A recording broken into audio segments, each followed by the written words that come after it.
Last episode में हमने देखा था कि सभी साउथ कोरिया के यस रैंक हंटर टनल के अंदर जा चुके थे। आगे हमें डिस्ट्रॉय नंबर 2 कागा शिप को दिखाते हैं, जिसे ब्लेड गिल्ड का वाइस मास्टर सुगीमोटो ऑपरेट कर रहा होता है। सुगीमोटो कहता है अब हमें अपना ऑपरेशन शुरू करना चाहिए, जैमिंग सिग्नल को एक्टिवेट कर दो। और तभी वहाँ पे एक एम्प्लॉय जैमिंग सिग्नल को एक्टिवेट कर देता है। हम देखते हैं कि ऊपर से एक सैटेलाइट पूरे जेजू आइलैंड में जैमिंग सिग्नल को भेज देता है। अब इसकी वजह से एंड्स क्वीन की हेल्थ की आवाज नहीं सुन पाएंगे। आगे हम देखते हैं कि सभी जैपनीज हंटर 2 के टीम में आइलैंड के चारों तरफ है। हमें टीम बी ब्राओ को दिखाया जाता है, जहाँ एंड्स को कटा हुआ देख के कुमामोटो को अच्छा फील नहीं हो रहा होता। कनाई कुमामोटो से कहता है अब हम सबके साथ तुमको इन चीजों की आदत डाल लेनी चाहिए, अगर तुम डाल नहीं पाए तो तुम मारे जाओगे। आगे हमें मारी की टीम को दिखाते हैं। अभी इनको ये पता नहीं है कि साउथ कोरिया की टीम ऑलरेडी टनल के अंदर जा चुकी है, क्योंकि मारी कहती है साउथ कोरिया की टीम जब तक एंड को मारने आ जाएगी, इससे पहले तो हम इन एंड को काफी आसानी से मार देंगे। तात्सुमी चल रहा है। मुझे लगता है कि वो एक एक करके उन एंड के विंग्स को फाड़ रहा है। ये सुन के तात्सुमी कहते हैं क्या वो कोई बच्चा है क्या? लगता है ये सब करके उसे काफी मजा आता है। फिर हमें टीम डी डेल्टा को दिखाते हैं। टनल के अंदर से काफी ज्यादा फ्लेम्स को देख के केई कहता है टनल के अंदर से काफी आतिशबाजी आ रही है। इजावा कहता है शायद वो चोई जोंग होगा। आगे हम देखते हैं कि केई ने अपनी आइस वाली पावर का यूज करके काफी सारी एंड्स को जमा कर दिया होता है। आगे केई कहता है मेरी आइस और उसकी फायर, क्या होगा अगर हम दोनों एक दूसरे से भिड़ जाए? ये सुन के इजावा कहता है तो फिर कोल्ड और आइस एक साथ होगा। आगे हमें टनल के अंदर दिखाते हैं, जहाँ ये लोग कह रहे होते हैं ये जगह बाइनो दाम है। ये कभी अपनी सुंदरता के लिए फेमस हुआ करती थी, पर अब देखो ये एक बेकार लैंड बन के रह गया है। अब ये और कुछ नहीं बस उन एंड की कॉलोनी है। आगे चोई जोंग कहता है मैं अपने फ्लेम प्रिजन को तभी यूज करता हूँ जब मुझे अपने एनिमीज को बांधना होता है, लेकिन अभी मैं इसे एक शील्ड की तरह यूज कर रहा हूँ। ये शील्ड बी रैंक और उससे लो रैंक के एंड्स को अंदर आने से रोक देगी। चलो अब मैं हमारे लिए रास्ता ढूंढता हूँ। आगे हम देखते हैं कि चोई काफी सारे फ्लेम्स के बॉम्ब बनाता है, जिससे वो टनल के हर एक कोने में फेंक देता है। फ्लेम्स के बॉल इधर उधर रिफ्लेक्ट हो रहे थे। इसे देख के बेक काफी ज्यादा पैनिक हो जाता है। वो कहता है ये तुम क्या कर रहे हो, ये खतरनाक हो सकता है। चोई उसे कहता है ये जगह किसी लिबरी अर्थ की तरह है, अगर हम किसी गलत जगह में गए तो हम इस फायर बॉल की तरह फिर से इसी जगह पे आते रहेंगे। आगे हम देखते हैं कि चोई को एक ऐसा होल मिल जाता है जिसके अंदर से उसका जो फ्लेम का बॉल होता है ना, वो एक्सप्लोड नहीं होता। इससे वो समझ जाता है कि यही रास्ता है। वो सबसे कहता है लगता है यही टनल है जिसको हम लोग ढूंढ रहे हैं। बेग चोई के इस नजारे को देख के काफी ज्यादा हैरान हो जाता है। वो मन में कहता है क्या बात है, चोई जैसा कोई हमारे टीम में होना ये किसी आश्वासन की तरह है। फिर चोई सबको अंदर चलने के लिए कहता है। आगे हमें जिनो को दिखाते हैं, जो अपने डेली क्वेस्ट को पूरा कर देता है। वो मन में कहता है वैसे तो एरिया काफी खाली रहता है, पर आज तो यहाँ पे एक भी पर्सन नहीं है। क्या जेजू आइलैंड की ब्रॉडकास्टिंग चालू हो गई है? साउथ कोरिया और जापान के हंटर, इनमें कोई शक नहीं कि वो काफी ज्यादा स्ट्रॉन्ग है। मुझे ब्रॉडकास्टिंग देखने की कोई भी जरूरत नहीं है। अगर सब कुछ प्लान के हिसाब से जाए तो मेरे बिना भी वो इस रेड को सक्सेसफुली कंप्लीट करने के कैपेबल है। आगे हम देखते कि इन सभी ने टनल के अंदर जितने भी एंड बची हुई थी ना, उन सबको खत्म कर दिया है। चोई जोंग कहता है हमारा जो कुछ एंड टनल के अंदर में ही होगी, इसका प्रेडिक्शन बिल्कुल सही था। लिमग्यू कहता है मैं इन क्रिएचर को पहली बार देख रहा हूँ, क्या ये क्वीन के रॉयल गार्ड्स हैं? ये तो काफी कमजोर है, उनकी आंखों को देखो वो कैसी बिगड़ी हुई है। लगता है ये खास एंड इन डार्क टनल को गार्ड करने के लिए ही इवॉल्व हुई थी। इससे तो हमारे लिए चीजें आसान हो जाएगी। अगर ये रॉयल गार्ड नहीं है तो हम इन्हें फायर पावर से उड़ा सकते हैं। ये सब सुन के ब्यूंग कहता है क्या तुम्हें सच में लगता है कि क्वीन यहाँ पे होगी? क्या होगा अगर उसने अपने चिल्ड्रंस को धोखा दिया हो और खुद यहाँ से भाग गई हो? वह कहता है कि ये इम्पॉसिबल है, वो बस एंड्स ही है, और वैसे भी देखा जाए तो हम इस आइलैंड पे हैं, यहाँ पे भागने के लिए कोई भी जगह नहीं है। आगे कैमरामैन अपने मन में कहता है यहाँ काफी ज्यादा अंधेरा है, मुझे पता नहीं कि मेरा कैमरा इधर रिकॉर्ड भी कर पा रहा है या नहीं। वैसे मुझे पूरा यकीन है कि हेडक्वार्टर में जो स्टाफ है वो अच्छी एडिटिंग कर लेंगे। फिर ये सभी और भी आगे बढ़ने लगते हैं। थोड़ा आगे जाती है वो उस जगह पे आ जाते हैं जहाँ पे काफी सारे एग्स होते हैं। ये सब देख के बेक कहता है ये सब यहाँ है, इसका मतलब ये है कि क्वीन का चैम्बर आसपास ही है। फिर चोई कहता है जिन एंड्स को हमने अभी मारा था वो इन एग को प्रोटेक्ट कर रहे थे, इन सब एग को मैं आग लगा दूंगा। तभी चाइन कहती है सभी फूटे हुए एग्स में से वहाँ पे काफी बड़ा एग है, उसे देखो। उसे देख के ब्यूंग कहता है वो एंड का एग हो ही नहीं सकता, आखिर उस फूटे हुए एग में से क्या निकला होगा? क्या कोई रॉयल गार्ड? तभी बेक कहता है हमारा काम है क्वीन को हराना, तो बाकी सब चीजों के बारे में भूल जाओ। फिर जाओ। फिर बेक मन में कहता है मैं बिंगो को उसके बातों के लिए दोष नहीं दे सकता और मैं ये भी जानता हूँ कि वो इतना इन चीजों से पीछे क्यों हट रहा है, उसका कारण ये मॉन्स्टर्स है। आगे अकारी केंजो से कहती है केंजो तुम बहुत ही गंदे हो। केंजो कहता है मैंने जितना सोचा था ये एंड उससे भी ज्यादा दिक्कत देने वाली निकली। उन्होंने मुझ पे मिलिट्री टैक्टिक से अटैक किया और बैटल के फॉर्मेशन के टाइम वो उड़ने लगी। मुझे लगता है मैंने 30 को तो मारा है लेकिन वो मेरे कंधे और कमर पे घाव देने में कामयाब रहे। शिमोजी कहती है क्या तुम चाहते हो कि मैं तुम्हें हील करूं लेकिन उसके लिए कुछ प्राइस लगेगी। केंजो कहता है अपनी बकवास को बंद करो और जल्दी से मुझे हील करो। लेकिन शिमोजी कहती है पर मुझे तुमसे कुछ चाहिए था और इस बार तो मैं पैसे की भी बात नहीं कर रही। केंजो कहता है तो तुम्हें क्या चाहिए, तुम्हें तो पता है तुम मुझसे ज्यादा पैसे बना लेती हो, तुम इतनी यंग हो और पैसे के लिए इतना क्यों पागल हो, जल्दी करो वो एंड्स आ रही है। लेकिन तभी हम देखते हैं कि शिमोजी का गला अचानक से कट जाता है। ये देख के केंजो और तात्सुमी काफी ज्यादा हैरान हो जाते हैं। केंजो तुरंत सबको केयरफुल रहने को कहता है। वो उस बड़े वाले एंड पे अटैक करने जाता है लेकिन उसका भी गला कट जाता है। तात्सुमी भी उस पे अटैक करने की कोशिश तो करता है लेकिन वो एंड काफी ज्यादा तेज होती है कि तात्सुमी भी कुछ भी नहीं कर पाता और वो एंड तात्सुमी का भी गला काट डालता है। आगे हमें टनल के अंदर दिखाते हैं जहाँ इनके सामने क्वीन के रॉयल गार्ड्स आ जाते हैं। डोंगुक एक रॉयल गार्ड से लड़ रहा था। वो अपने मन में कहता है तो ये है क्वीन के रॉयल गार्ड्स, ये किसी यस रैंक के बराबर है लेकिन आखिरी में है तो ये बीस्ट ही ना। ये हंटर की तरह अलग अलग टैक्टिक्स का यूज नहीं कर सकते, इनकी मूवमेंट लिमिटेड है। हम देखते हैं कि डोंगुक अपनी शील्ड का यूज करके रॉयल गार्ड को पीछे ढकेल देता है और तुरंत चाइन को आवाज दे देता है। चाइन अपने स्वॉर्ड से रॉयल गार्ड के सर में स्टैब करके उसको पूरा बीच में से काट डालती है। तभी उसके सामने दूसरा रॉयल गार्ड भी आ जाता है। चाइन अपने स्वॉर्ड का यूज करके उसे भी काट डालती है। आगे वो कहती है इनकी बॉडी जितना मैंने सोचा था उससे ज्यादा कठोर है। आगे डोंगुक पैनिक होके कहता है रेगुलर एंड से ये रॉयल गार्ड्स अलग है, अच्छी बात है कि ये ज्यादा नहीं है। तभी ब्यूक कहता है चिंता करने की कोई भी जरूरत नहीं है, मैं यहाँ पे हूँ बैकअप देने के लिए। ये सुन के बेक ब्यूंग से कहता है मुझे लगता है कि तुम हमेशा भीगी बिल्ली बन के नहीं रहते। ब्यूंग बेक से कहता है तुम अपनी बात करो,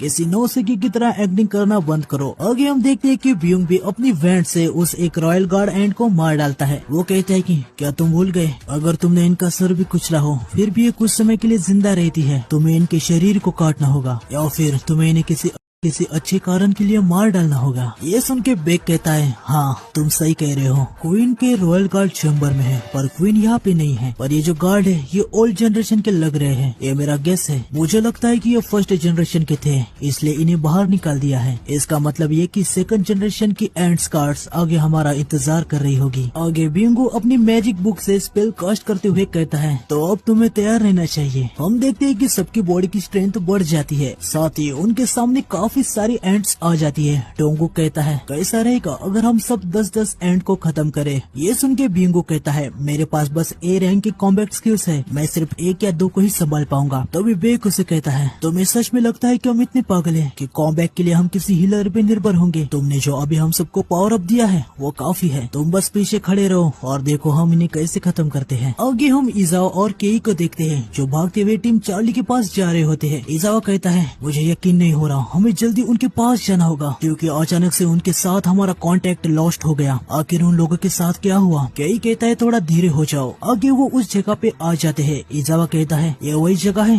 जहाँ वो लोग थे। फिर काफी सारे डेड एंड्स को देख के वो मन में कहता है ये बैटल का सबूत है। इसे देख के लग रहा है कि उन्होंने एंड्स को काफी आसानी से हराया है। आगे केई कहता है आखिर वो लोग गए तो गए कहाँ? तभी इजावा को तात्सुमी का चश्मा दिख जाता है जिसपे खून लगा हुआ था। उसे देख के इजावा काफी ज्यादा शॉक हो जाता है। थोड़ा आगे जाने के बाद उसको उनकी लाश भी दिख जाती है। ये देख के इजावा हद से ज्यादा शॉक हो जाता है, वो काफी ज्यादा ही डर जाता है। वो कहता है नहीं ये नहीं हो सकता, ये इम्पॉसिबल है। तभी अचानक से केई अपने मास्क को निकाल के फेंक देता है और वो नीचे गिर जाता है। इजावा उसे कहता है केई क्या हुआ? केई की हालत अचानक से काफी ज्यादा खराब हो जाती है। वो मन में कहता है ये कितनी भयानक स्मेल है, ये इतनी सड़ी हुई है, मैंने आज तक इससे ज्यादा कुछ भी गंदा स्मेल नहीं किया। तभी वो बड़ी एंट इन पे भी हमला करने आ रही होती है। केई तुरंत अपने आइस पावर से आसपास की जगह पे बर्फ फैला देता है जिसके अंदर वो खुद को और इजावा को भी ब्लॉक कर देता है। लेकिन फिर भी वो एंट इस पे हमला कर देती है और बर्फ के अंदर होने के बाद भी केई मर जाता है। आगे हमें टनल के अंदर दिखाते हैं जहाँ इन सभी ने इधर के जितने भी एंट्स थे ना उन सभी को खत्म कर दिया होता है। डोंगुक कहता है हमने इनको मारने में कुछ ज्यादा ही समय लगा दिया। बेक कहता है नहीं, इन्हें मारने के लिए हमें बस 5 मिनट ही लगे, हमने इन्हें काफी तेजी से मारा है। आगे वो अपने मन में कहता है ये अच्छी बात है कि ब्यूंग ने हमारे ऊपर वो स्पेल कास्ट किया, एक तरीके से देखा जाए तो उसने हमें विंग्स दे दी है। फिर वो चाई को देखते हुए अपने मन में कहता है इतने कम समय में उसने मुझसे भी दुगने एंड्स को खत्म कर दिया, यहाँ तक आने के लिए अभी तक 15 मिनट लग गए हैं और जहाँ से हम आए हैं वापस जाने के लिए हमें इतना टाइम नहीं लगने वाला। मैं इतना कह सकता हूँ कि अभी हमारे पास 30 मिनट है। आगे डोंगुक अपने मन में कहता है अभी हमें ये देखना होगा कि इस रेड को कैसे कंप्लीट करें। तभी चाइन को एक स्मेल आती है, वो कहती है ये स्मेल क्वीन की ही होनी चाहिए और हाँ मुझे लगता है कि वो उसके गार्ड्स के साथ है। बेक कहता है रुको मैं देखता हूँ। वो अपनी आंखों की पावर का यूज करके देखता है और वो कहता है कि अच्छा तो वो क्वीन है, वो तो एकदम पीछे है और उसके सामने उसके 8 गार्ड्स है। सारे रॉयल गार्ड्स एस रैंक जितने स्ट्रॉन्ग लग रहे हैं। अगर मैं डायवर्जन बना के कुछ समय बना लूं तो टीम उन्हें खत्म कर सकती है। डोंगुक चाइन से कहता है मैं क्वीन को देख लेता हूँ, क्या आप गार्ड्स को देख लेंगी? चाइन कहती है हाँ मैं उन्हें देख लूंगी, आप मुझ पे भरोसा कर सकते हो। आगे वो गार्ड से लड़ने अंदर घुस जाते हैं। चोई जोंग अपने फ्लेम के अटैक को तैयार कर देता है। वो कहता है नॉर्मली मुझे खुद पे काबू रखने की जरूरत होती है, लेकिन आज मुझे अपना माना बचाने की कोई जरूरत नहीं है। हम देखते हैं कि चोई एक काफी बड़े फायर अटैक से रॉयल गार्ड पे हमला कर देता है, लेकिन तभी उसके पीछे से भी एक रॉयल गार्ड आ जाता है। लिमग्यू अपने एरो से उसे खत्म कर देता है। लिमग्यू कहता है चिंता करने की कोई भी जरूरत नहीं है, मैं हूँ तुम्हारे पीछे। आगे बेग भी अपने मन में कहता है उसने सही कहा, हमें अभी खुद को काबू करने की कोई भी जरूरत नहीं है, अभी मुझे बीस्ट में बदलने में कोई भी फर्क नहीं पड़ने वाला। आगे हम देखते हैं कि बेग पूरी तरीके से एक बीस्ट में बदल जाता है और वो बदलने के साथ ही एक साथ 2 रॉयल गार्ड्स को काट डालता है। चाइन भी बेग को ऐसा देख के काफी ज्यादा हैरान हो जाती है। वो कहती है तो ये है बेग क्यूने का बीस्ट फॉर्म। आगे हम देखते हैं कि डोंगुक चाइन से कहता है चाइन मैं इन सबको तुम्हारे ऊपर छोड़ रहा हूँ। चाइन तैयार हो जाती है। वो क्वेक ऑफ प्रोवोकेशन का यूज करती है, जिससे वो अपनी स्वॉर्ड को जमीन पे मार के काफी बड़ा एक्सप्लोजन कर देती है। इसके वजह से सारे जो एंट के गार्ड्स होते हैं ना वो इसकी तरफ आ जाते हैं। आगे डोंगुक कहता है उन एंट्स का फॉर्मेशन टूटना चालू हो गया है। फिर वो मन में कहता है जब तक क्वीन एंट के सारे गार्ड मर नहीं जाते तब तक मुझे इसे इधर ही बांध के रखना होगा। डोंगुक क्वीन को अपने ओर आने का इशारा करता है। कैमरामैन मन में कहता है क्या अब असली बैटल शुरू होने वाली है? हमने अभी 80% से ज्यादा व्यूअरशिप की रेटिंग को गेन किया है। अच्छे एंगल के लिए मुझे और भी थोड़ा आगे जाना होगा। वो आगे जा ही रहा था कि ब्यूक उसे रोक देता है और उसे कहता है अभी हम सब एक एस रैंक गेट के बॉस के लेयर में हैं। तुम्हारी जिंदगी की यहाँ कोई भी रिस्पॉन्सिबिलिटी नहीं लेने वाला। अगर तुम समझ गए मैं क्या कहना चाहते हो तो चुपचाप मेरे पीछे ही रहो। असली जंग तो अब शुरू होने वाली है। ब्यूंगो को ऐसा देखते हुए कैमरामैन मन में कहता है लोग कहते हीलर्स कॉम्बैट में अच्छे नहीं होते, पर ये पक्का झूठ है। मैं एक ए रैंक हूँ और मैं फील कर पा रहा हूँ कि वो मुझसे भी अच्छा फाइटर है। आगे हम देखते हैं कि टीवी पे हर कोई इनकी ही न्यूज देख रहा होता है। जैसे जैसे न्यूज आगे बढ़ते हैं हमें ये पता चलता है कि हंटर ने सारे गार्ड को मार दिया है, अब बस क्वीन ही बच गई है। आगे हमें हेडक्वार्टर के स्टाफ को भी दिखाते हैं, जिनमें से एक स्टाफ कहता है सर अभी हमें हमारी व्यूवरशिप की रेटिंग 85% से भी ज्यादा हो गई है। दूसरा स्टाफ कहता है नाइस, हमने रिकॉर्ड बना लिया है। नरेटर हमें बताता है कि साउथ कोरिया अब उन कंट्री के लिस्ट में आएगा जिन्होंने एस रैंक गेट को क्लियर किया है। अभी तक सिर्फ यूएसए, चाइना, रशिया और फ्रांस इन्हीं देशों के नाम लिस्ट में है। आगे हम देखते कि सारे हंटर क्वीन के पास आ जाते हैं। लिमग्यू काफी सारे एरो से क्वीन पे अटैक कर देता है और ये सारे एरोस क्वीन को लग भी जाते हैं, जिससे क्वीन की हालत खराब हो जाती है। आगे बेक अपने पंजों से क्वीन के पैर पे अटैक कर देता है। वो कहता है अब हमें डरने की कोई भी जरूरत नहीं है, एक क्वीन उनके गार्ड के बिना कुछ भी नहीं है। लेकिन तभी क्वीन अपने मुंह से कुछ जहरीले लिक्विड को बेक और डोंगू पे छोड़ देती है, जिससे बेक और डोंगू का शरीर जलने लगता है। तभी ब्यूंग पीछे से अपने हीलिंग स्पेल से तुरंत बेक और डोंगू को हील कर देता है। वो हंसते हुए क्वीन को कहता है तुम्हें मुझे निशाना बनाना चाहिए था। क्वीन सीधा ब्यूंग पे अटैक करने के लिए आ जाती है, लेकिन तुरंत उसके सामने डोंगू अपनी शील्ड लेके आ जाता है और क्वीन को उधर ही रोक देता है। वो क्वीन से कहता है मैं इतनी आसानी से तुम्हें हमारे हीलर पे अटैक करने नहीं दूंगा। आगे चोई सबको पीछे हटने को कहता है और काफी तगड़ी फायर से क्वीन पे अटैक कर देता है। बेक मन में कहता है अभी तो इस क्वीन का काम खत्म है, मैं अपने सालों के एक्सपीरियंस से कह रहा हूँ, इसकी डेथ कगार पर है और विक्ट्री बस होने ही वाली है। लेकिन तभी क्वीन एंड अलग तरीके से चीखने लगती है। इसे देख के बेक कहता है